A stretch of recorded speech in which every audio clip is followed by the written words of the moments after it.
Buenas tardes a todos, muchas gracias por venir hoy aquí en estas horas que siempre cuesta un poquito más después de la comida. Simplemente por un poco hemos tenido la charla de Joaquín por la mañana, la ruta, y ya veníamos también de una mesa en la que ya hemos empezado un poco a desgranar los conceptos con lo que cada uno podemos llegar a entender para algo tan complejo como es el concepto de una ciudad-paisaje, como es de integración, todos los conceptos que pueden ir un poco sacando a raíz de ello, y uno de los fundamentales, también desde nuestro punto, y al final casi en ese nombre está, es en esa integración que hace el ser humano con su entorno y con la naturaleza. Y nos parece muy importante para eso que venga alguien un poco a ilustrarnos sobre ello, y quién mejor que en este caso José Fajardo y Alonso Verde.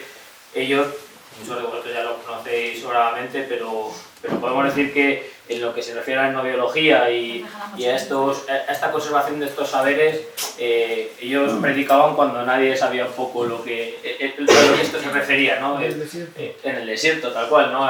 Digamos que son uno de los promotores primeros de este concepto, y el otro día, bueno, tuvimos la oportunidad de que conocimos a Alonso, ya seguro que profundiza más en el tema, pero nos preguntaban, cuando la gente pregunta por qué, ¿no? Y es un poco pues porque hasta hace 50 años con estos saberes este sistema productivo y de consumo que se me quedó, ¿no? Con ese sistema de producción relacionado con esos conocimientos, la naturaleza nos ha llegado bien, ¿no? En 50 años algo ha pasado que ha cambiado, ¿no? Yo creo que hoy si estamos es porque ¿qué ha pasado en estos 50, 60, 70 años para que a lo mejor estemos en el punto que estamos? Y a lo mejor ellos, desde su experiencia, nos pueden dar un poco de conocimiento de este rescatado que han hecho durante su trabajo durante tantos años.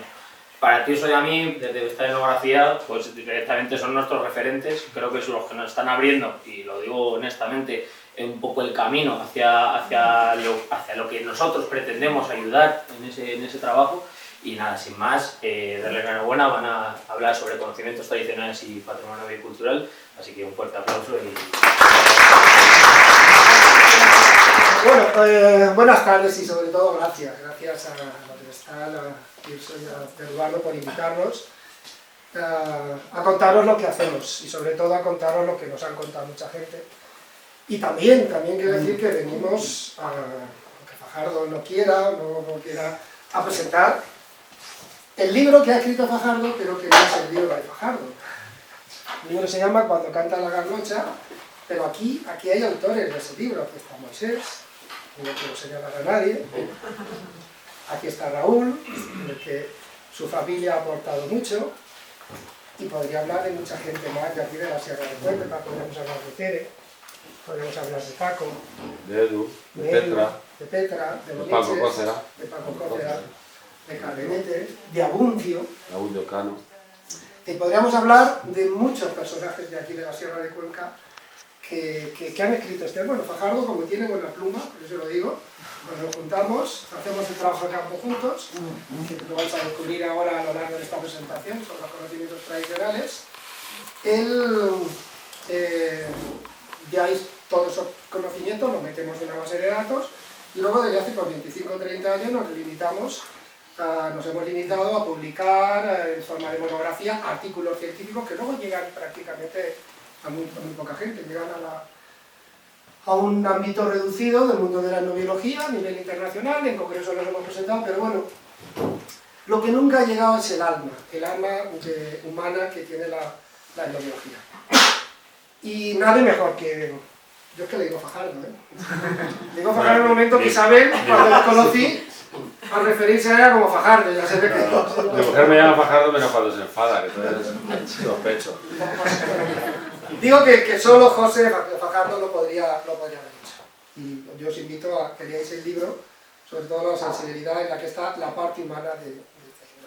Os voy a dar algunas pistas. Este libro él lleva, cuando nos tocamos de campo, anota muchas cosas, anotamos las entrevistas, lo que Moisés nos iba contando.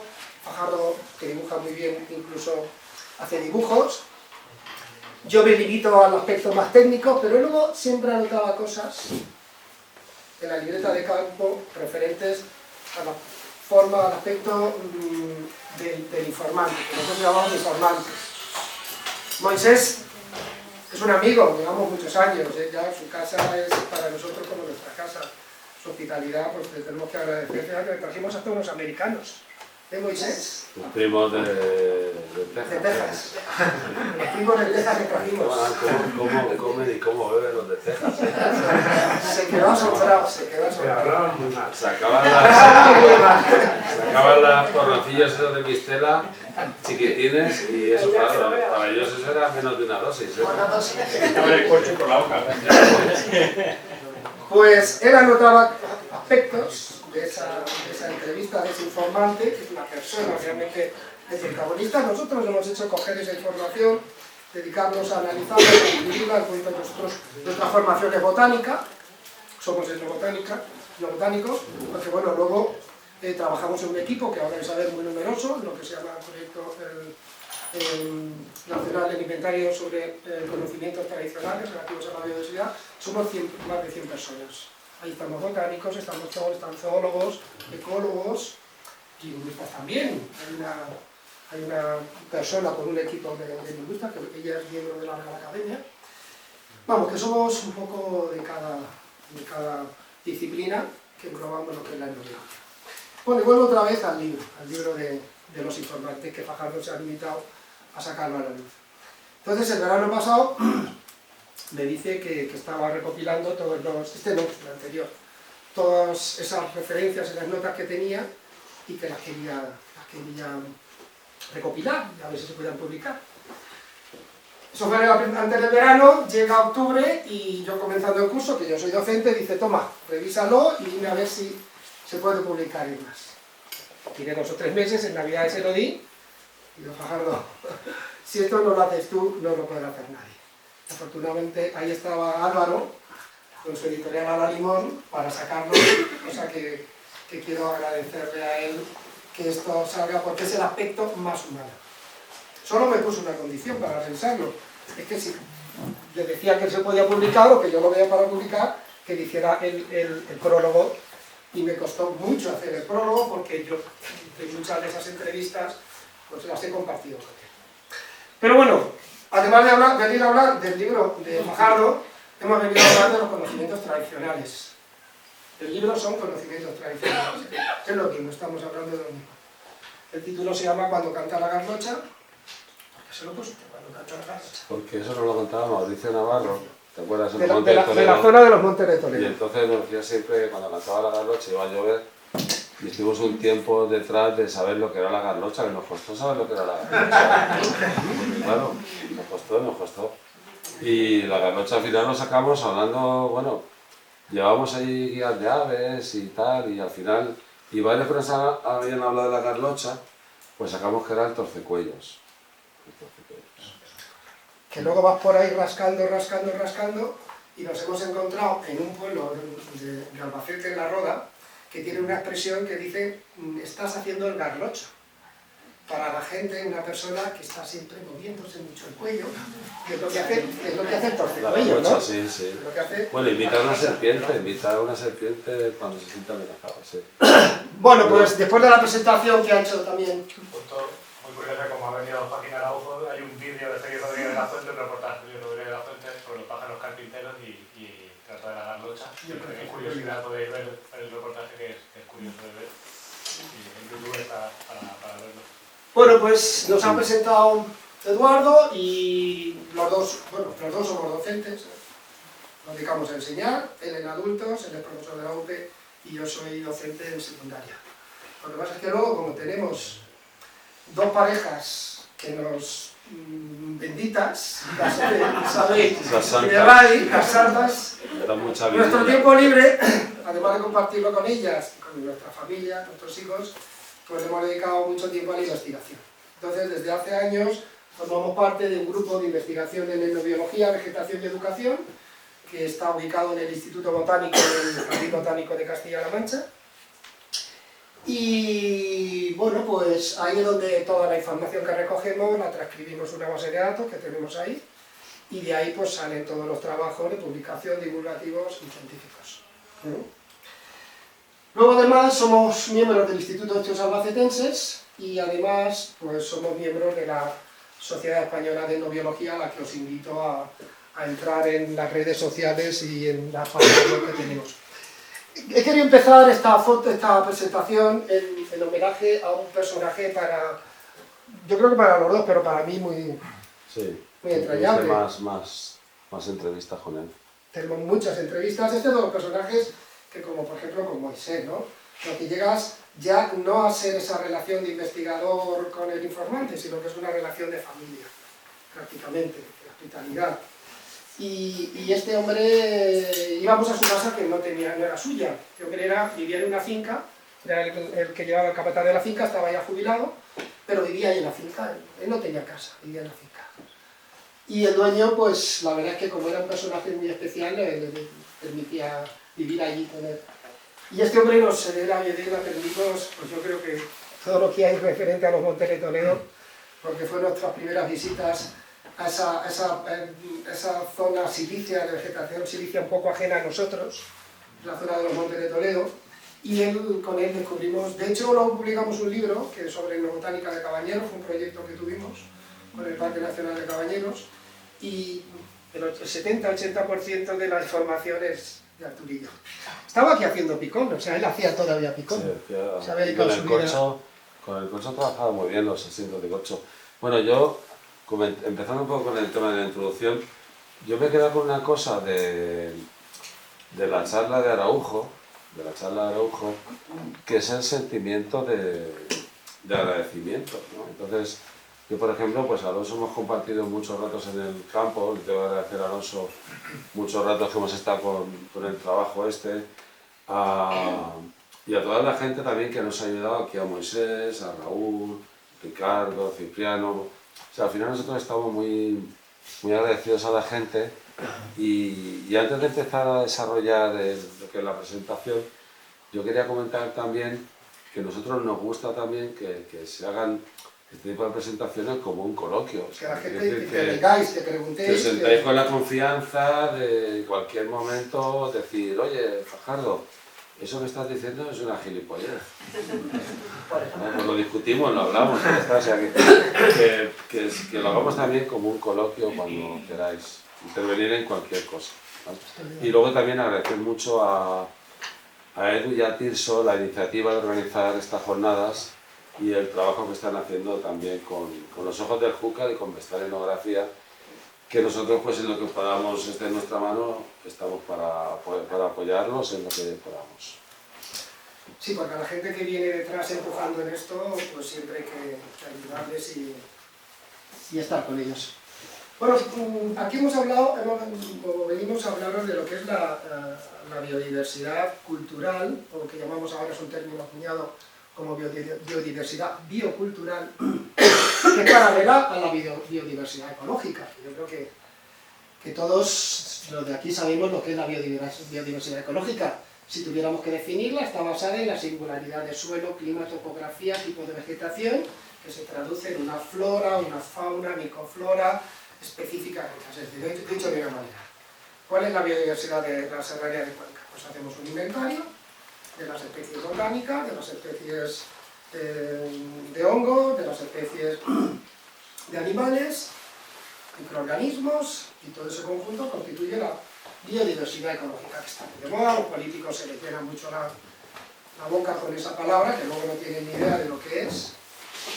Y que, bueno, pues ya he dicho que se traduce en esto, si hablamos de las plantas, por determinación y de las muestras.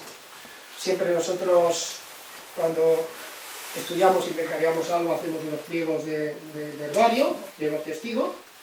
También nos ayudamos mucho con la paleobotánica, con especialistas que colaboran con nosotros, que sería estudiar los restos, que hace poco una compañera de la Sociedad de Biología, Leonor Peña Cochano, dio una conferencia en la Sociedad de Biología, que ya os invito el último jueves de cada mes, tenemos una entrevista. Tenéis el día 30, una entrevista, una webinar, una conferencia online, que está todo el mundo. Este mes va sobre los hongos que comían los aztecas, que lo va a dar Carlos Illana, que es un etnomicólogo de la Universidad de Alcalá de Henares. Bueno, y luego pues identificación de restos vegetales. Todo eso nos lleva. Pero resulta que hay otra biodiversidad. Hay otra biodiversidad que es lo que nosotros, los etnobiólogos, Le llamamos... ¿Qué pasa por aquí? ¿Por qué se ha ido él antes? ¿Por qué se ha ido? Aquí. Y ahí, ¿qué hemos puesto de fondo, Fajardo? El maestro de Santa Quiteria. El método de Santa Quiteria. Tú, como botánico, cuando fuiste allí el primer día, ¿qué dijiste que era eso? Pues yo, un árbol gordo, así de primera impresión. No, pero como botánico... Sí, bueno, es un árbol muy chulo. Tenía interés, desde el punto de vista botánico tiene mucho interés. Sí. El tema que mesto, la palabra mesto, quiere decir mezcla. Que, por ejemplo, la mesta es la mezcla, donde se juntan dos ríos son las mestas, y muchas veces los científicos pensamos o piensan que hemos descubierto algo, cuando muchas veces el paisano que está en el campo lo sabe de sobra. Entonces un mesto es un híbrido. De ahí viene la palabra mestizo. Entonces, un paisano que está todos los días en el monte, aburrido de ver alcornoques y encinas, o robles y encinas, cuando ve un híbrido, sabe perfectamente que eso es un híbrido. Que no es ni alcornoque. Que no es el Quercus por Ni usar, no sé qué, pero sabe que es un mesto es un híbrido. De los mestos se le atribuyen unas propiedades especiales. Claro, nosotros cuando llegamos por primera vez, bueno, nuestro trabajo en lo botánico nos hablaron de un mesto. Nos llamaba la atención a ver qué es un mesto. Y ya vimos que es un mixto, ¿no? Bueno, Mezcla. en nuestra ignorancia, primeramente nos dijeron un mesto y No sabíamos de qué estaba no hablando. sabíamos de lo que era, también es verdad. También es verdad. Disimulamos, hicimos como que, un mesto. Y luego lo miramos Pero en bueno, internet y no... luego vamos como botánicos, cogemos el pliego del herbario, vemos que no es ni un alcornoque, que no es ni una encina, vamos al laboratorio, el pliego del herbario lo estudiamos y vemos que es Quercus pomorisi. Pero bueno, Que es el que nos puso en la pista era Un el híbrido. paisano, el que estaba ahí Sí. con las ovejas. Un híbrido. Claro, como botánico, pues puedes descubrir solamente eso, que es un híbrido entre esas dos especies. Pero el paisano te dice que es un árbol singular, que se utiliza como combustible, que lo utilizan allí en la zona para artesanía. En etnotaxonomías, el nombre ese de mesto a nosotros nos dice mucho. Etnotaxonomía es la parte de la etnobiología que recogemos los nombres populares, que forma parte de la dehesa, que es un ecosistema, un paisaje, volvemos al paisaje de esta mañana, ¿no? Muy singular, que se utiliza como alimento para el forraje, que se utiliza como cestero para el ganado, y que además se utiliza en la medicina popular, que lo usaban para curar las quebrancías. Otro término que cuando recogemos toda esta información es lo que nosotros llamamos términos énicos, es decir, cómo se refiere en una zona la gente a una enfermedad, cómo la nombra. Y luego nosotros ahí necesitamos trasladarla al término ético, que es el término, digamos, que hay en biomedicina. Para eso, en caso de veterinaria popular, pues es con veterinarios con los que nos apoyamos, en este caso médicos, farmacéuticos, con los que nos apoyamos. Albeitares. Bien. De ese mesto y de las encinas de al lado de la dehesa, pues nos enseñó Arturillo cómo lo utilizaban como combustible. Nos descubrió ese aspecto, uno de esos aspectos. Además, él nos dijo, veniros tal día que voy a estar haciendo carbón. Y aquí recogimos estas fotos. Ahí está haciendo picón. Picón, ¿no? picón. de Estaba encina. haciendo picón, efectivamente.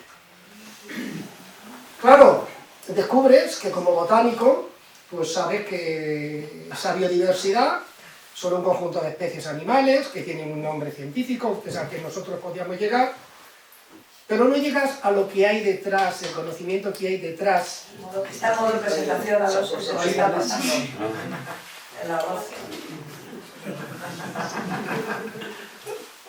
¿Y cómo está puesto? Para atrás. Desde la pausa. Ah. ¿Dónde le doy aquí a la pausa? Botón derecho no hay pausa. Botón derecho. Qué bien, esto no lo he descubierto yo. Vale, No lo he ahora le doy al siguiente, ¿no? Gracias. Bueno, pues hay una serie de conocimientos acerca de esos recursos biológicos, de esas plantas, esos animales, esos hongos, que ni siendo botánico, ni siendo zoólogo, ni siendo ecólogo, puede llegar a ellos. Tienes que ir como bien dice Fajardo, al paisano, al informante. Que la gente que ha estado allí, que lleva toda la vida, que tiene una vida ligada a ese medio, a ese paisaje, a ese ecosistema, a esos recursos, y que sabe gestionarlos, ha hecho una gestión a lo largo de su vida, y que esa gestión la ha aprendido de sus padres, de sus abuelos, no está en los libros, siempre ha pasado de forma oral, de generación en generación. Ahora llevamos 30 años los etnobotánicos y etnobiólogos empeñados en recopilar esto y publicarlo, y ahora sí empieza a estar en los libros. Afortunadamente, también la etnobiología y la etnobotánica, ahora la ciencia empieza a tomársela en serio. No es como cuando empezábamos, que mucha gente, cuando ibas a un congreso de botánica, y nosotros la etnobotánica, bueno, esto son cosas de abuelas, de viejos, de... Ahora no, ahora se toma en serio y luego iremos viendo y hablando más. Pues esto es lo que nosotros acuñamos como biodiversidad cultural. Es decir, ese conocimiento sobre la gestión de un recurso biológico, o sea, qué hay detrás de la gestión de un recurso biológico, para qué sirve, cómo se usa, cuándo se coge, cómo se gestiona en una zona. Podríamos definirlo, definido como resultado de la interacción entre el hombre y los diferentes ecosistemas, basada en el conocimiento asociado a la gestión de los recursos y en relación al patrimonio cultural con el patrimonio natural, todo ello a través de lo que llamamos el conocimiento, el sistema de conocimiento tradicional, que ahora en inglés se le conoce como las siglas TKS, Traditional Knowledge System. Pues, claro, esta foto que he puesto aquí dice mucho. Este es el Museo Etnográfico de Cabañeros, porque cuando estuvimos allí trabajando, nos invitaron a una jornada que hicieron sobre biodiversidad de Cabañeros, y yo me fui a hablar de la biodiversidad cultural. Nos invitaron, fui yo, y hubo allí... Joder, que tengo que darle pausa en cada uno. Vale. Vale. Y entonces ya paso al siguiente. Son los cables se juntan del otro y... Esto lo cambia el diablo. Ya lo sé. Bueno, pues nada, en esas jornadas dimos una serie de conferencias, por la mañana, por la tarde, cada uno, y al día siguiente hicimos un recorrido. Y entonces los zoólogos, los botánicos, yo iba como etnobotánico. Pues nos llevaron dentro del parque, recorriendo la vegetación, la flora, las jaras, la flora del Parque Nacional, con los primáticos viendo los buitres negros, viendo lo que es la biodiversidad de fauna, pero claro, yo me los tuve que llevar a la plaza del pueblo de Horcajo de los Montes a hablar con la gente, y luego al Museo Etnográfico, donde están recogidas allí elementos, utensilios trabajados con el corcho, plantas que se usaban ahí como medicinales tradicionales que habían recogido información. Es decir, este conocimiento, esta biodiversidad, tristemente, habría que ir al Museo Etnográfico. Esa zona tiene también el problema de Monte de Toledo, Sierra Morena, que hay muchas latifundios, fincas grandes valladas para temas de caza mayor. Y está muy complicado moverse por el campo. Que, por ejemplo, a nivel de Castilla-La Mancha, la Serranía de Cuenca es un sitio muy bueno para todo el tema de naturaleza. O sea, nosotros para movernos por el campo es mucho más fácil movernos aquí en Cuenca que en Sierra Morena o Monte de Toledo, porque hay mucho monte público. Lo han comentado también esta mañana el inciso, el tema del dominio público pecuario. Las cañadas reales aquí, aunque tenemos en Cuenca, están muy bien conservadas. En La Mancha muchas están ocupadas por cultivos, y en Sierra Morena y Monte de Toledo algunas están incluso valladas dentro de fincas particulares. Y entonces en esa zona, como comenta Noso, pues muchas veces tenemos muchos problemas por movernos por el campo, y tuvimos que recurrir a los museos etnográficos porque te encuentras con esa problemática que en Cuenca no existe. En Cuenca no existe. Tanto de latifundios Puntual. que Bueno, puntualmente existirá, pero no en la misma escala, ¿eh? No en la misma escala. Sí. que el informante que nos acuñó lo de la garlocha fue secretario en una de las cacerías, ¿te acuerdas? Que nos contaban. Los secretarios eran los que los señoritos tiraban, y el secretario el que tenía que iba a recoger las perdices. Los santos inocentes. El igual me recordó a los santos inocentes, efectivamente. Y además nos comentó que en alguna de esas cacerías estuvo Fraga, nos comentaba. O sea que volví otra vez a lo de los santos inocentes. Bueno, pues claro, esta biodiversidad, ¿cómo se recoge? Pues a través de la investigación etnobiológica, que consiste en recopilar este conocimiento tradicional. En este caso, lo primero que se hace es una selección de informantes. Te vas al pueblo y preguntas muchas veces quién conoce las plantas. Busca perfil. Cuando llegamos a Botúnica, nos dijeron, el que está reñido con el alcalde. Ese es el que está aquí, el que sabe más de plantas. No, broma. Va buscando a personas con un perfil. Por ejemplo, a Moisés llegamos a él porque era un artesano que trabajaba de la madera y ya pues sabe que puede conocer madera, puede conocer plantas. Personas que tienen algún perfil relacionado con pastores, con agricultores. Bueno, simplemente amas de casa. Luego hemos descubierto que las amas de casa realmente son las que han albergado todo este repertorio, este conocimiento sobre la medicina popular. Sí, lo que hemos visto nosotros es que el conocimiento tradicional sobre la naturaleza está compartimentado. O sea que, por ejemplo, hay una persona que te va a hablar muy bien de la talla de las maderas. Y se sabe la madera de buje, para qué vale, cuándo hay que cortarla, cómo hay que trabajarla. Otra persona, porque se ha interesado, le va a interesar, por ejemplo, el tema de las verduras silvestres. Otro te va a hablar de las setas.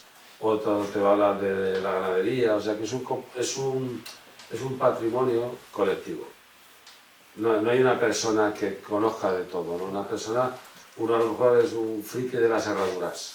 Y luego de la herradura te habla de la mula roma, de la mula castellana, del garañón, de no sé qué, del potro, y otro te va a hablar de otra historia. Al final, lo que vemos es que este conocimiento sobre la naturaleza está compartimentado y que es colectivo. Y que hay campos que tradicionalmente son más del campo femenino, por ejemplo, lo que estamos las plantas medicinales suele ser un conocimiento más femenino, porque tiene relación con el cuidado de la familia y todo lo que tiene que ver con la alimentación. O sea, por ejemplo, arreglar una gallina, echar una yueca, pegar un conejo, todo lo que tiene que ver con la cocina. Y los temas a lo mejor, incluso en la matanza, está súper compartimentado. O sea, es la que recoge la sangre cuando se degolla el burrino es una mujer. Normalmente una mujer, ¿no? Y unas tareas son de hombres y otras son de mujeres, pero es un conocimiento colectivo, un patrimonio colectivo. Y que es dinámico y que muchas veces depende de intereses personales. Una persona le interesa mucho una cosa y eso lo conoce mucho y de otros temas no tiene ni idea. Pues eso, cuando detectamos que esa persona tiene conocimiento, una entrevista introductoria, informal que tenemos con ella, pues lo seleccionamos y quedamos para entrevistarnos con esa persona una segunda vez. Que luego han venido 10, 15, 20 o años en los que ya no son entrevistas, sino que es esa amistad que se genera entre lo que es el investigador y el informador. Visitando, y haciendo muchas salidas, y efectivamente es que era su vida, tenía que buscar para alimentarse ya desde niño. Entonces, pero hemos aprendido mucho de él, muchísimo de técnica de trampeo, que bueno, ahí están, hecho un recurso que hubo, y que están para lo bueno y para lo malo, y que hay que recogerlo, hay que recoger esa zona. Y luego efectivamente, lo que comenta Pájaro, yo no tenía ni idea, luego hemos hablado con otros botánicos, otra gente en congresos o reuniones que hemos tenido, nadie nos habíamos fijado en que determinado pájaro utiliza determinadas plantas para fabricar sus. Y luego una cosa muy curiosa que nos llevó al campo y nos enseñaba dónde se había en el campo, dónde había habido un manantial. Que ya no existe, pero hay una zona allí en donde está el Guadiana que son limos de estos grises y hay trozos que se ve como una mancha así, una raya de arena amarilla. Y dice, mira, eso era un manantial, porque el agua al manar va lavando la arcilla y deja solo la arena. Y dice, mira, yo había un manantial, hay otro manantial, aquí hay otro manantial. Bueno, manantiales secos hay allí para aburrir. ¿Quieres comentar? No, no, Es que no sé si puedo intervenir. Sí, no, lo ha dicho José, que Fajardo, que sí, vamos, y nos encantaría que en cualquier momento para bueno, pero... Yo para mí sí, si te dejas Alonso... Tiene que ser Fajardo, No, Alonso es más viejo. Es que, por lo que estoy diciendo, me está dando la impresión de que vais contra la corriente de lo que es la gestión, o de lo que está siendo la gestión de un espacio natural como políticamente correcto. Parque Sí, Natural. sí. De hecho, No. a nosotros tenemos compañeros, amigos que ahí trabajan en la Junta y cuando sacan ordenaciones, nosotros siempre nos preguntan, nos consultan y siempre decimos que los espacios nuestros naturales han llegado, como han llegado ahora, gracias a la gestión tradicional que se ha hecho. La gente con la que hablamos tiene miedo de coger una vara de sabina para hacer un garrote, de coger un manojo de esparto. Tienen miedo de eso porque piensan que lo van a denunciar. Piensan que todos los aprovechamientos tradicionales es algo que está súper prohibido. ¿Qué pasó? ¿Ibas a contar algo más? Es que no iba exactamente por ahí, no iban por ahí los tiros. Supongo que conocéis los centros de interpretación del Parque Natural. En algún momento habéis mencionado que el conocimiento está muy parcelado. Sí. Y bueno, pues sabéis que hay varios centros y en cada centro se da una información muy concreta. Quiere decirse que si yo vengo de fuera y no conozco el Parque Natural, voy al centro de interpretación de Uña y no voy a conocer el parque. Y si voy al centro de Valdemeca no voy a conocer el parque. Y lo mismo me va a pasar en Tragacete. Es decir, en Valdemeca, por ejemplo, hay mucha botánica, pero no hay ni iba a decir otra palabra, una huella de... Es una palabrota que no sea muy fuerte. A lo que me refiero es que, por lo que veo en el centro de interpretación de Valdemeca, allí no hay fauna. Pero lo que no hay en ningún sitio, y es a lo que me quiero centrar, es en la total desconexión entre el patrimonio cultural y el patrimonio natural. Es decir, dicho de otra manera, no se ha tenido en cuenta para nada a la sabiduría popular. Sí.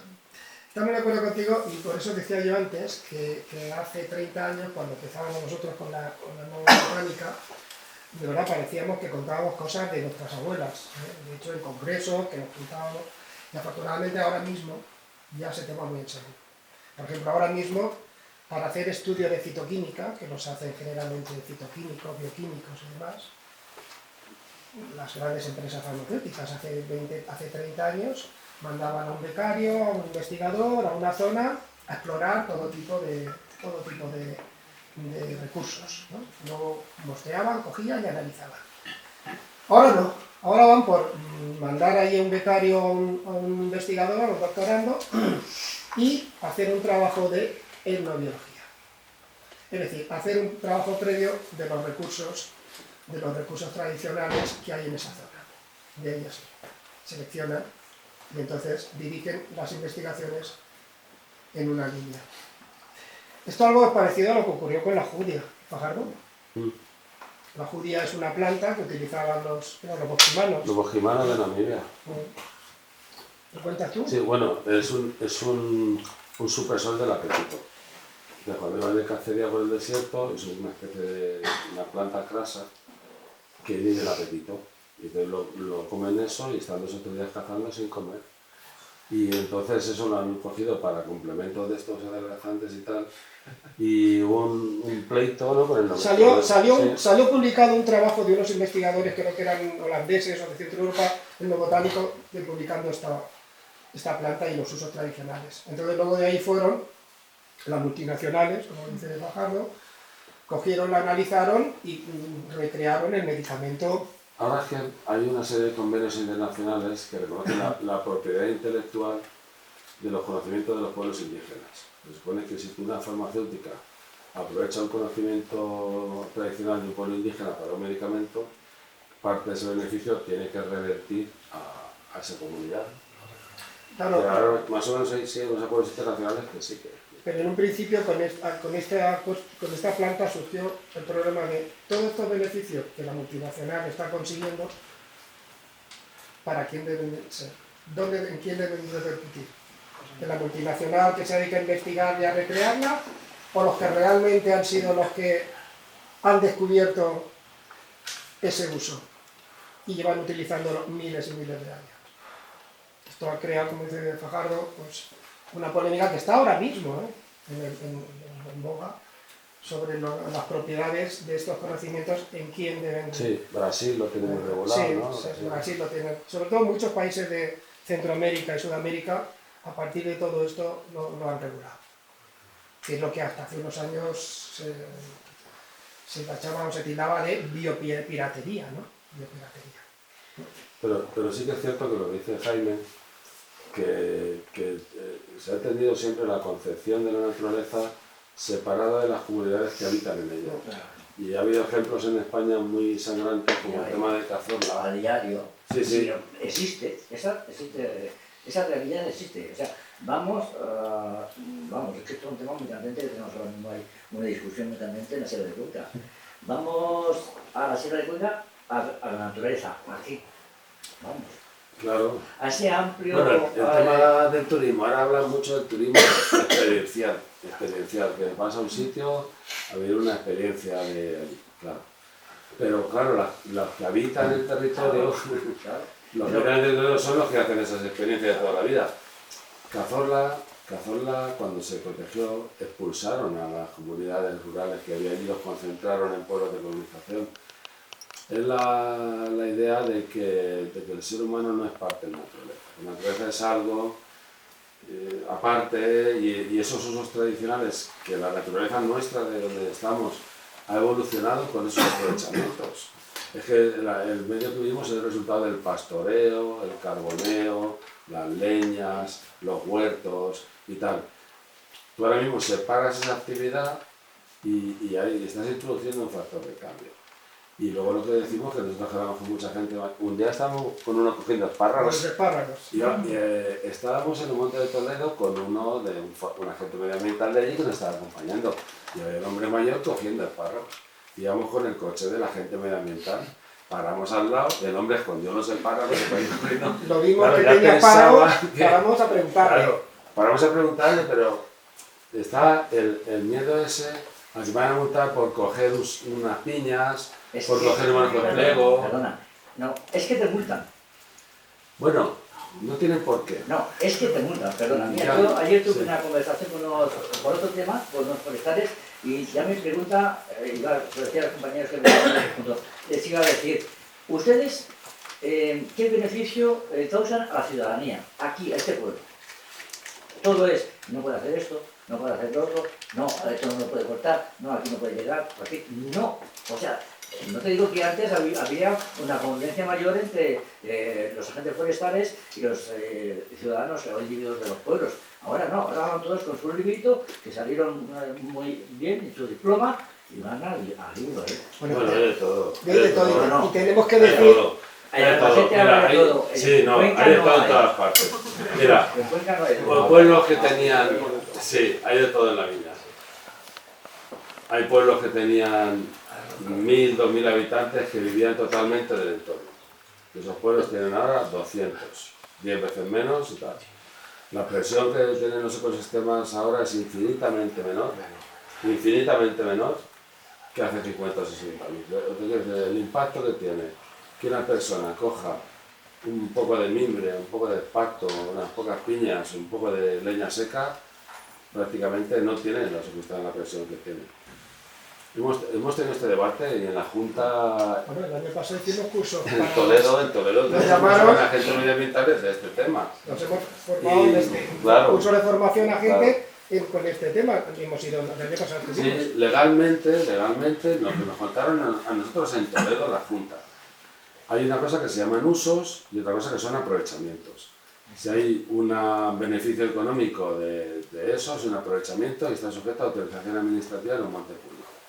Si no hay un interés económico, es un uso. O sea, si tú coges un manojo de té de roca para tener infusión, eso en teoría no necesita, por lo menos lo que nos contaron a Ni nosotros, pueden hacer decir no que necesita sea- una autorización. Que luego todos estamos en todas partes, pero en teoría no tiene por qué, ni tiene... O sea, no es lo mismo que yo esté ahora mismo yo voy con un grupo a coger esparto el día 30.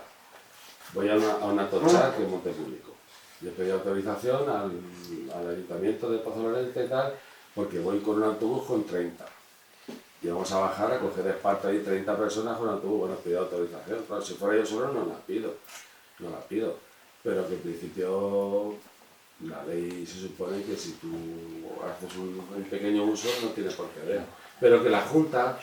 Mira, hay una planta endémica en Cordovilla, en Tobarra, un endemismo único en el mundo. Tiene 2 hectáreas de área. La gente de ese pueblo entiende la planta esa como un castigo divino que les ha caído. O sea, el que puede arranca la planta, ¿qué ves? Es un endemismo único en el mundo. ¿Por qué? Hay una labor ahí de comunicación de la Junta, que la Junta lo primero que tiene que hacer antes de hacer cualquier medida es informar a la gente de allí que tienen allí aquella planta, que eso tal. Pero de momento viene un tío que va a poner unos melones o no sé qué, y ya, oye, que aquí esto no puedes poner melones. A lo mejor es una tontería poner melones ahí. Pero hay una labor de comunicación que tiene que hacer la Junta, que es la que tiene la responsabilidad. En temas de conservación, de decir, oye, pues tenéis esta planta aquí que es una cosa única en el mundo y a lo mejor no sé qué ayudas europeas o no sé qué rollo, pero esa labor de comunicación falta. Falta en el sentido de que cualquier abuelete de un pueblo tiene miedo de coger un manojo de pliego y lo coge a escondidas de la gente medioambiental porque piensa que si la gente medioambiental lo ve, le va a meter una denuncia. Y de denuncia. Ana, denuncia a los agentes por los tomadores de pliego. A ver, aplican la ley, pero si yo cojo un manojo de roca, para mí, así, me van a denunciar por eso, no tienen, no deben. Yo conozco un caso de un pueblo de Badajoz que estando en la finca de mi hijo, un empleado me enseña y dice, mira, esto es en un árbol, en un pino, un nido de cigüeña negra. No te puedo decir dónde está, porque si llegan, el dueño de la finca se entera de que te lo he dicho y eso llega a los forestales, le acordonan la zona donde está el nido de cigüeña negra, no lo puede aprovechar ni con el ganado. O sea que para ellos es una maldición que aparezca un nido de cigüeña negra en un pino de la finca, o sea, no es ninguna tontería. Y este hombre sabía de lo que el ganado ha estado toda la vida ahí, la cigüeña ha hecho un nido, no ha habido ningún tipo de interferencia. Pero el celo, efectivamente, el celo, con que muchas veces las administraciones custodian eso, olvidándose de la gestión de los usos tradicionales, es contraproducente. Eso nosotros lo hemos visto. Pero bueno, el problema de fondo al final es lo que dice Jaime, que es que la gestión de la naturaleza no incluye a los habitantes del territorio. Son aspectos distintos de lo mismo. La gestión del medio natural no tiene en cuenta los pobladores del medio natural. A los indígenas. Y ya está, y eso es la cigüeña negra, el espliego, el esparto, todo. Es lo mismo, no se tiene en cuenta en esas políticas de gestión del medio natural los habitantes del medio natural. Y son diferentes aspectos de lo que dices tú, lo que dices Jaime. Sí. Seguimos con el hilo de la entrevista, de la charla. Bueno, sí, porque de lo que preguntamos a la gente, nosotros le llamamos entrevistas. Y hacemos variadas, individuales, colectivas. Estos de la boina son actores caracterizados. Se ven maquillados. Esto es lo que Fajardo le llama backstage. Carasoleros, en invierno. En invierno es una técnica muy buena, acercarte a la plaza del pueblo, allí los días estos de sol, que se está muy bien ahí a la solana, y entonces pues acudes a ellos y preguntamos, muchas veces vamos con plantas, como ahí estábamos, se las enseñamos, nos dan el nombre, que a veces suelen surgir polémicas, ¿eh? Hay debates, y dejamos que las garrotas las dejen aparte. Sí. Los clubes de jubilados, también hemos ido al club de jubilados y me preguntas por el presidente de la asociación del club de jubilados y todavía le cuentas un poco la película y a lo mejor están ahí 4 o 5 jugando al dominó y dicen, a ver, tú fulanito, te dije contarle a estos muchachos todo lo que se puede de plantas. Bueno, pues esta biodiversidad y este patrimonio natural y cultural pues es un convenio, lo veis, de una biodiversidad rica en plantas, en hongos, en animales, un medio físico singular, el aspecto geológico es muy importante, muy importante. Una singularidad de ecosistemas. También ayuda mucho la escasez de recursos de esa zona, pues ha ayudado a ser más penetrantes y exhaustivos en los estudios de los recursos, y todo eso se traduce en el conocimiento tradicional sobre la gestión de los recursos. Son recursos locales, pero también hay que decir que en la zona que nosotros trabajamos, que es el sureste ibérico, lo que es la parte de Castilla-La Mancha, también Murcia, también lo que es Almería, el grupo que estamos nuestro, aquí ha dejado su huella muchas culturas, musulmanes, griegos, romanos, que lo podemos reflejar se reflejan los nombres, lo que antes hablábamos, de las discusiones estas entre la polémica. ¿Con quién fue? Con el Felibuterre, un día que estábamos con el Felibuterre. Una planta, fue en un centro de mayores, y llegamos allí a la planta y a ver esto qué es. Nosotros no solemos intervenir en nada. La verdad es que si intervienes, ya lo contaminas. Porque muchas veces piensan, no, si usted es el que estudia las plantas, el nombre correcto es el que usted... Ah, mira, me acuerdo en Almansa tuvimos una entrevista con pastores, sí, y venía uno que había sido farmacéutico y tal, y entonces ¿fue el que nos organizó sí, organizó la ruta, y el té de roca en esa zona le llaman árnica, y en otros sitios hierba y morera, y entonces el hombre, oye, ¿cómo se llama esto? Tal. Y todos los pastores, no, esto es árnica, tal. Y yo me di cuenta y decía, no, dice, esto se llama Jasonia glutinosa. Es el nombre científico. Sí, pero Francisco, ya. Es que ese nombre ya lo sabemos también nosotros. Es como le llaman los otros. Íbamos cogiendo los nombres que son de los que habían aprendido ellos, que son mayores. Que luego mucha gente piensa que ese no es el nombre bueno. Mucha gente por prejuicio dice, no, es el nombre local. Si viene en un libro como Jasonia, como con otro nombre que venga, pues si está publicado en un libro es el bueno. Y si usted lo trae, usted que se dedica a estudiar, no tiene importancia el que le damos nosotros. Sí, hay otra cosa que el conocimiento tradicional, y es que muchas veces la misma gente que tiene ese conocimiento no le da importancia. O no le da valor o lo asocia a la miseria, al hambre, o sea, un artesano del esparto, o el tema de las verduras silvestres, o sea, es como cosas de... Cualquier cosa que le diga el nieto de Facebook ya tiene más valor que una cosa que sabe él. Bueno, pues este compendio de biodiversidad natural y biodiversidad cultural, hay esa línea fina que está entre ellos, están los conocimientos ecológicos tradicionales. Son conocimientos, innovaciones y prácticas de comunidades indígenas y locales. Nosotros somos indígenas aquí haciendo nuestro trabajo de campo. Bueno, no son más indígenas que yo porque yo era del Gibre. Bueno, tú eres de la capital, yo soy de pueblo. Es decir, nosotros afortunadamente tenemos la suerte, la ventaja de que estamos trabajando aquí en Castilla, nuestro trabajo de investigación se ha centrado aquí en Castilla-La Mancha, que nosotros somos de aquí, es decir, usamos el lenguaje. Todo esto lo descubrimos, que lo puse ahí en el prólogo del libro de Fajardo. Yo lo descubrimos en un congreso internacional que estuvimos, creo que fue en Sao Paulo, y en esos recesos, claro, allí había gente, muchos americanos, doctorandos, que trabajaban en el Amazonas, claro, con tribus. Para nosotros, que veníamos de aquí, de Europa y de la sociedad tecnificada, pues veía esta gente trabajando en el Amazonas.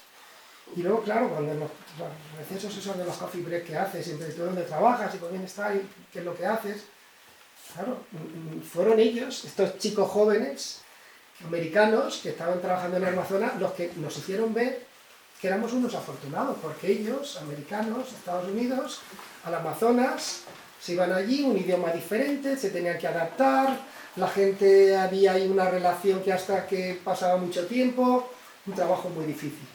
Entonces ellos a nosotros decían, qué afortunados que sois, que estáis trabajando, sois indígenas y trabajáis con vuestro pueblo.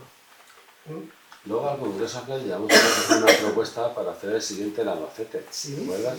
Y entonces decíamos que el Albacete que era É muito más ver la cidade do mundo. Claro, no había estado nunca, pero luego vinieron y dijeron, ostras, Ya. se han pasado un poco. Bueno, estos conocimientos tradicionales surgen de la experiencia adquirida a través de los siglos, están adaptados a la cultura y al entorno, lo ha dicho antes Fajardo, son colectivos, y se transmiten de forma oral. Aparecen en muchos formatos, en forma de historias, en forma de refranes, de rituales, de preparados medicinales, de objetos, de utensilios, de construcciones, y son prácticos. Si no hubieran sido prácticos, no hubieran llegado hasta ahora. Siempre digo yo a mis alumnos que el ser humano somos un animal que tenemos capacidad de observar, de retener y luego de largar, de contarlo. No contamos, se nos ha olvidado, lo que no ha funcionado. Lo que ha funcionado, sí. Aquí es un...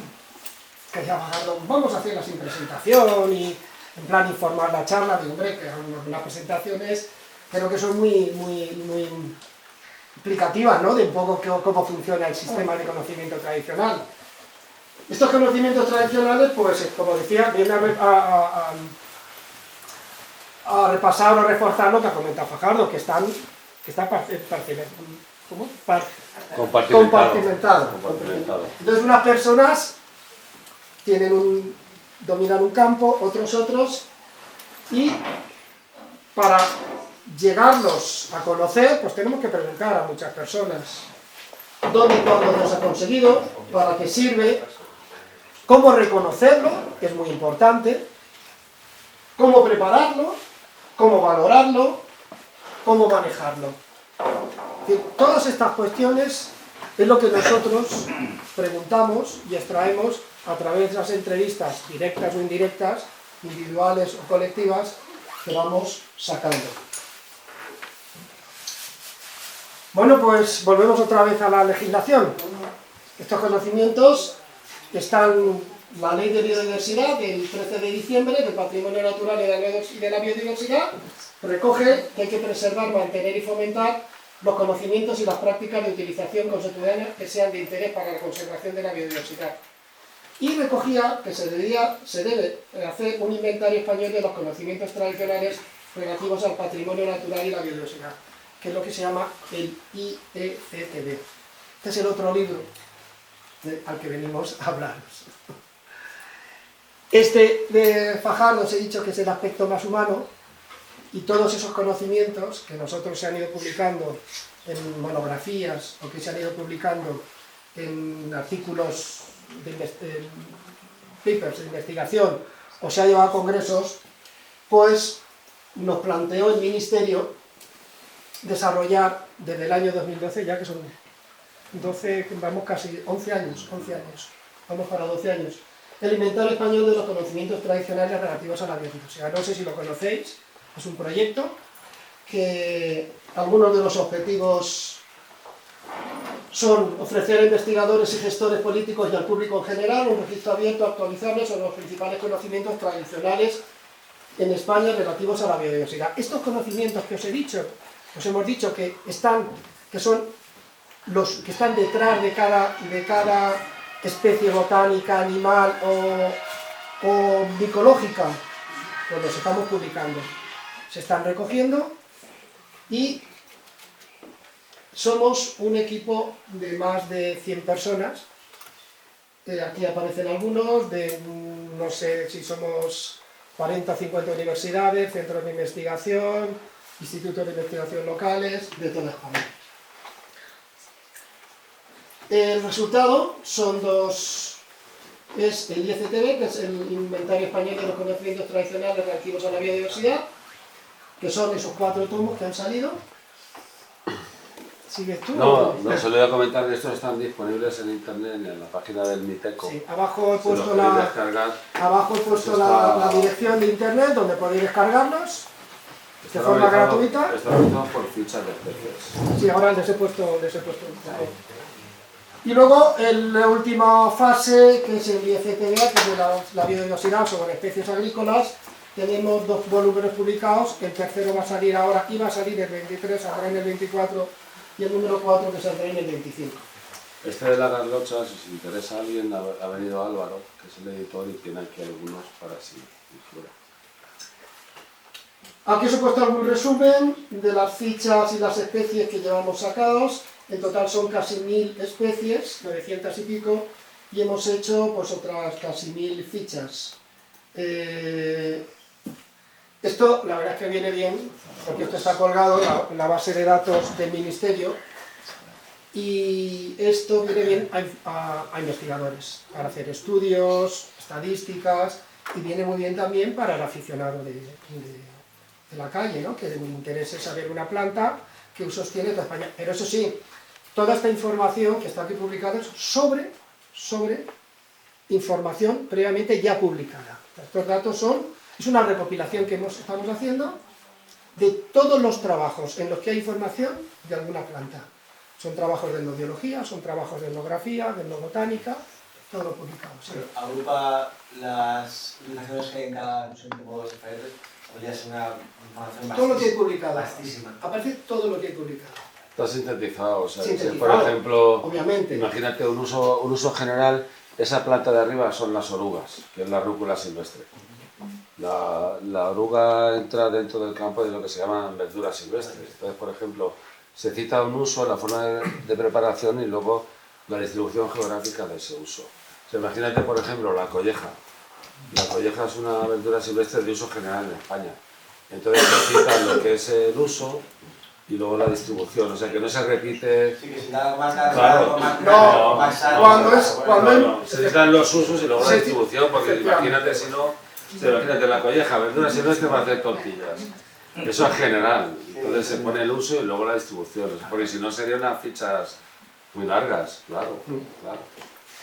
Bueno, ya por ejemplo podéis sacar datos como estos que he sacado yo. Lo de abajo son tenemos. lo que llaman en Cuenca zarramones, en la sierra de Cuenca esa de frutas se llaman zarramones, la zarramonera.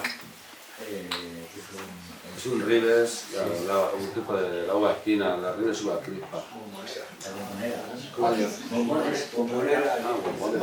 Bombonera, pues eso no lo Ese veo. nombre no te lo No, pero vamos a ver.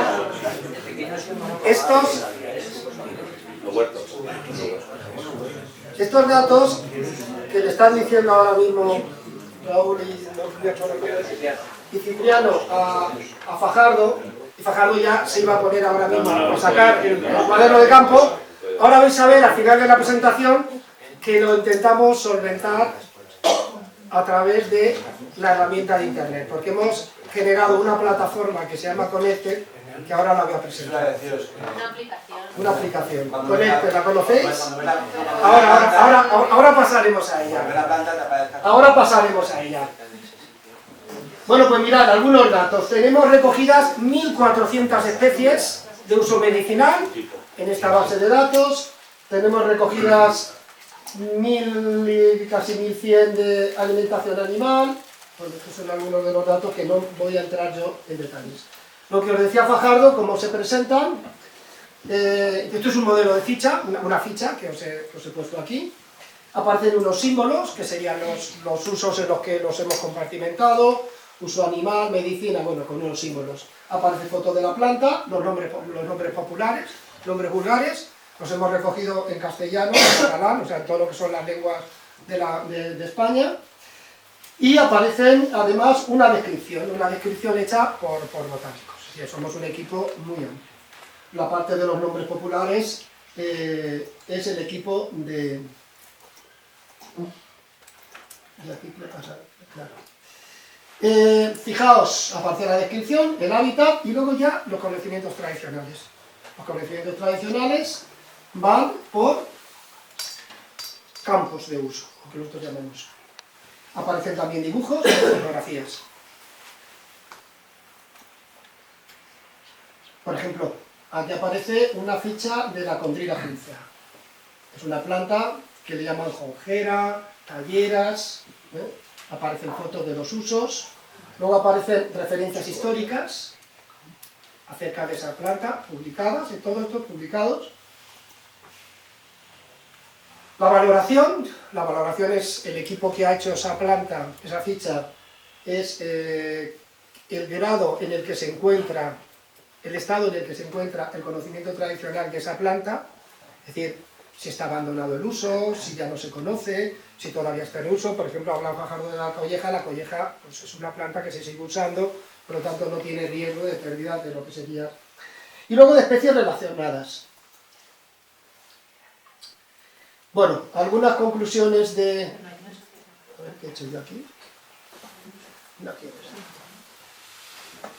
¿Qué he hecho yo? ¿Qué he hecho yo? ¿Cuánto tiempo nos queda, Edu? Ya 5 minutillos. Ostras. Pues vamos a ir por vale. Yo digo para que hacemos ya... 5 minutos, vale.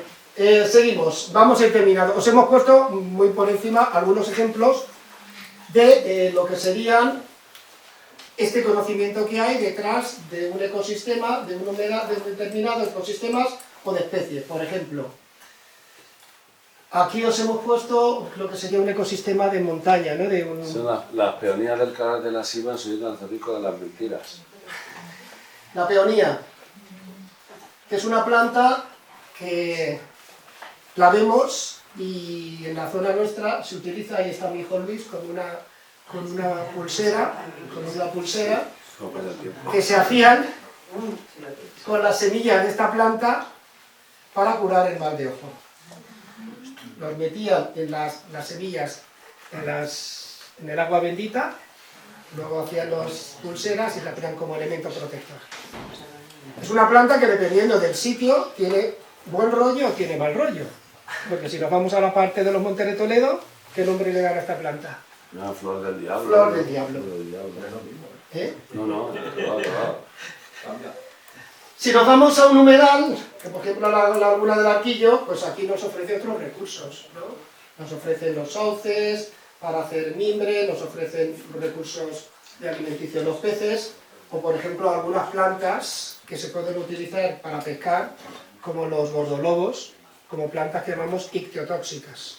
Son plantas que cogía la gente, las machacaba, las echaba en el agua, en los remansos, baja el contenido de oxígeno por la cantidad de saponinas y atonta a los peces. ¿Qué vamos a decir de la parte antropizada de los cultivos? De la zona de San Vicente, ¿no? Es esta foto que saqué. Esta gente son un reservorio de biodiversidad, de lo que son variedades tradicionales. Eso es un campo aparte también, y que hay mucho por investigar y por estudiar. ¿Cómo se llama este hombre? Que no me acuerdo, Fajardo. Está apuntado. No me acuerdo, está apuntado en el... O si ya nos dirigimos a una planta, ¿qué hay detrás de esta mata? Fajardo, ¿qué vas a coger de esta pronto? Los de esparto, fíjate. Esparto todo el mundo. Bueno, se habla de la cultura del esparto, de las cosas que hay. Utensilios. La pleita quesera, que la DEO del queso manchego exige que el queso manchego lleve en el lateral el dibujo de la pleita de esparto. Y Sanidad prohíbe usar la pleita de esparto, como es natural. Como es lógico. Entonces hacen unas marcas de una pleita de plástico. ¿Qué hay detrás de una encina? Pues el alimento para ganado, para personas, la harina de bellota la hemos ido utilizando nosotros, ya lo utilizaban antes de que llegaran los cereales. Todas estas gachas que comemos, ahora con harinas, en un principio eran la comida que comían los iberos. La flor se utiliza como medicinal para los resfriados. La corteza de la carrasca la utilizan para curtir, como elemento curtidor para curtir pieles, combustible, para construcción. Bueno, esto de aquí atrás he puesto el corcho. ¿Qué vamos a decir del corcho? ¿Qué hay detrás del corcho? Rápido por terminar ya, como nos queda muy poquito. El corcho es igual otra cultura, que nos vamos a nuestra zona no nos incumbe, no crece esta planta, pero si nos vamos ya a lo que sería la España silicia, ya en Castilla-La Mancha, en la provincia de Ciudad Real y por ahí ya Extremadura, pues fijaos lo que hay, el conocimiento que hay detrás de este árbol y todo eso. Esta es la plataforma que yo os decía. No quería terminar sin enseñar una. Claro, en uno de estos congresos nos reunimos y hay una chica, una investigadora, que hace poco la nombraron como miembro de la Real Academia de Ciencias de Estados Unidos, y es etnobióloga, pues sí, y es de la Universidad de Zaragoza, de Barcelona, de la Autónoma, ¿no? Es de Barcelona, Vicky. Y pues como es una mente inquieta, plantearon que por qué, que como no llegamos, la ansiedad que tenemos, que no llegamos a toda la gente a recoger esta información y estamos viendo que se nos mueren los informantes, la gente, y por qué no aprovechar la Internet, las posibilidades que nos da Internet. Entonces, con unos informáticos y el equipo que somos, se creó esta plataforma. Se llama Conecta, que es conectando el conocimiento ecológico tradicional. Es una aplicación que si entráis os tenéis que registrar y podéis meter información. Hay varias condiciones. Tienes que enviar una foto de la planta que estás hablando, que estamos hablando ahora mismo de la zarzamorera, ¿no? Y vamos a poner el ejemplo de... La bombonera. Bombonera, venga. Bueno, pues esta planta, la bombonera, Raúl entra en internet y entonces entra en la parte de plantas. Te ponemos por ahora tres compartimentos: plantas, variedades tradicionales y gestión de ecosistemas. Se está preparando otra, que es sobre hongos, otra sobre animales y otra sobre cambio climático. Que hay muchos aspectos que salimos a la calle, ahora mismo al campo, y si somos observadores vemos que no se corresponden con su periodo normal y que puede ser consecuencia del cambio climático. Pero bueno, esos tres no los tenemos todavía, se están generando, y estos tres sí los tenemos. Entonces, él quiere entrar y quiere registrar esa planta. De esa planta entra y cuelga una foto. Primera condición, poner una foto. Segunda condición, el nombre de la persona, el informante que traslada esa información. Puede poner él, su nombre, puede poner de algún vecino que se vaya dando. ¿Vale? Él no tiene por qué saber qué planta es, qué especie botánica es. Él solo pone el nombre. Y si tuviera algún uso allí en su pueblo, que es Cañizar, y la tercera condición, la localidad, muy importante, porque todo va georreferenciado. Entonces él cuelga esa foto y esa información. Y ahí se queda. Entonces, de vez en cuando, le llevo ya bastante tiempo, pero Fajardo es el que entra más que yo, estamos los validadores de la información, que somos ese equipo que os enseño. Va distribuido por zonas, nosotros solemos trabajar aquí en la zona de la ciudad y se valida esa información. ¿Vale? Entonces, Fajardo, ¿qué dirías tú de esa planta? Yo entraría en plantas... Sí, pero tú al ver la información que ha colgado... yo de Raúl me fío. No. ¿La validarías? Sí, yo la validaría, seguro. Y ya quedaría registrado ese nombre y ese uso, y entonces Fajardo lo único que trasladaría sería el nombre científico, que es un ribes, uva crispa. Uva crispa, ¿vale? En el momento que Fajardo o otra persona del equipo la ha validado, esa información ya aparece pública. Aparece público y mirad abajo, hasta ahora llevamos 1176 usuarios, o sea, gente que ha metido datos. Tenemos 3772 fichas. Aquí hemos incluido las fichas del inventario, estas que os he enseñado que están publicadas en los libros. Tenemos 181.000 entradas, que eso genera una base de datos que está abierta a los investigadores que quieran utilizar estos datos para publicar o para analizar o para lo que necesiten. Hay colgadas 4.700 imágenes, 38 comentarios y hay registros de 4.033 municipios. Fijaos que esto es muy importante, sobre todo veo aquí mucha gente joven, a los cuales le traslado que recurran a esta plataforma, además, este año pasado ya lo hicimos, arreglaron para aplicación a móvil, que ahora funciona bien. Al principio daba muchos problemas, pero ya no. Entonces, es un buen recurso para ayudarnos a todos los investigadores que nos dedicamos a recoger estos conocimientos ecológicos tradicionales, a recogerlos y a ponerlos al servicio, devolverlos, porque nosotros lo único que hacemos es recopilar estos conocimientos y devolverlos a la gente, a la sociedad, no hacemos otra cosa. Y termino ya porque si no nos echan Fajardo. Termino con esta frase que puso aquí. Sí. Esta frase que puso aquí Manuel Pardo, que es el coordinador de este proyecto. Dice: conservamos lo que valoramos y valoramos lo que conocemos. Y bueno, no quería terminarla sin agradecer. Fajardo ha empezado a agradecer los agradecimientos y yo quería terminar también con los agradecimientos pues a todas las personas de los pueblos. No he puesto a todos, he puesto a algunos de por aquí, de los que hemos estado trabajando. Sí, aquí está Petra, está ahí. Petra, la de Boniches. La de Boniches. Ah, y está el de Cardenete, ¿cómo se llamaba el pastor de...? Decían el Maquis. El Maquis. El de la izquierda, el de Cardenete también, el Maquis. Y pues eso, daros las gracias por vuestra atención y por la deferencia que habéis tenido en compartir estos minutos con nosotros.